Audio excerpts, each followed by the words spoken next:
अतीक के बेटे असद का इनकाउंटर, फिर पूर्व सांसद और गैंगस्टर अतीक अहमद और उसके भाई अशरफ की मीडिया के सामने हत्या। अब यूपी पुलिस उमेश पाल हत्याकांड में फरार अतीक की पत्नी शाइस्ता की तलाश में है। शाइस्ता पर 50,000 का इनाम रखा गया है। हालांकि शाइस्ता के ठिकाने को लेकर अलग अलग बातें की जा रही हैं। कोई कह रहा है कि वो विदेश भाग गई है, तो कोई उसकी आत्महत्या का दावा कर रहा है, तो कई उसके प्रयागराज में होने की बातें तक कर रहे हैं। शाइस्ता ना तो अपने बेटे अतीक के इनकाउंटर के वक्त सामने आई और न ही अपने पति अतीक की मौत के वक्त। शाइस्ता को लेकर एक बड़ा दावा किया जा रहा है कि उमेश पाल हत्याकांड की मास्टरमाइंड वो खुद थी, क्योंकि अतीक अहमद और अशरफ दोनों अलग अलग जेलों में बंद थे। वैसे तो अतीक के कहने पर ही शाइस्ता सारा काम करती थी, लेकिन कई कामों में वो खुद निर्णय लेती थी। राजू पाल हत्याकांड का इकलौता गवाह था वकील उमेश पाल।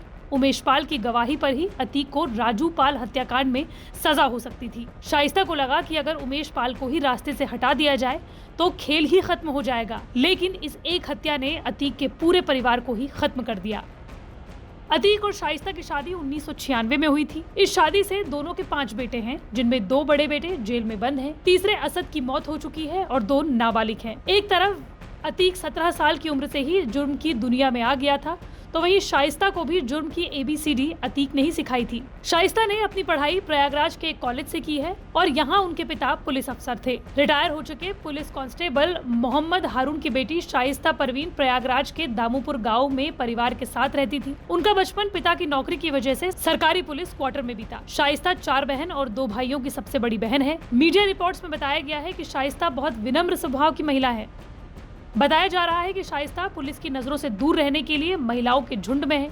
शाइस्ता के साथ करीबन 6-7 महिलाएं हैं जो बुर्के में हैं, जिस वजह से पुलिस शाइस्ता को खोज पाने में असमर्थ है। मीडिया रिपोर्ट्स की माने तो शाइस्ता प्रयागराज कौशाम्बी इलाके में कछार में हो सकती है। यही पुलिस ने कई जगहों पर छापेमारी भी की है। उसके साथ 24 घंटे शूटर साबिर भी है। शाइस्ता सितंबर 2021 में AIMIM में शामिल हुई थी। जनवरी 2023 में वो मेयर चुनाव के लिए पार्टी से टिकट पाने के लिए BSP में शामिल भी हुई थी, लेकिन उमेश पाल की हत्या के बाद पार्टी ने खुद उससे दूरी बना ली और बाद में मेयर पद के उम्मीदवारों की लिस्ट में उसका नाम हटा दिया गया। अब उसकी तलाश में यूपी पुलिस चप्पे चप्पे की छानबीन कर रही है।